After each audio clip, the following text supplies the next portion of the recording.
À quel montant de revenu d'intégration pourrais-je prétendre? Le revenu d'intégration est une allocation indexée qui doit permettre à chacun de mener une vie conforme à la dignité humaine. Il y a 3 catégories. La catégorie cohabitant signifie que vous vivez sous le même toit que d'autres personnes avec lesquelles vous partagez les charges financières liées au logement, comme par exemple un loyer ou des charges locatives. La catégorie famille à charge signifie que vous vivez avec au moins un enfant mineur à charge ou une personne mineure dont vous avez la charge. Si le demandeur cohabite avec un enfant mineur non marié et un conjoint ou un partenaire de vie avec qui il forme un ménage de fait, le droit couvre aussi ce dernier.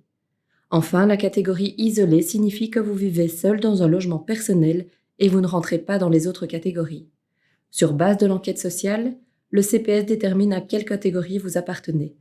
L'enquête sociale part toujours de la situation de fait de l'intéressé, même si celle-ci diffère de sa situation administrative.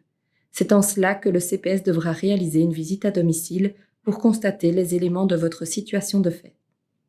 Les montants du revenu d'intégration par mois maximaux en 2025 sont de 876,13 € pour le cohabitant, 1 314,20 € pour l'isolé, 1 776,07 € pour la famille à charge.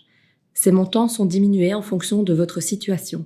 Par exemple, on tient compte des revenus de votre conjoint ou partenaire de vie, des revenus de vos obligés alimentaires du premier degré avec lesquels vous résidez, des autres revenus aussi, le salaire, les allocations sociales, mais également des capitaux mobiliers et immobiliers, ainsi que des avantages en nature.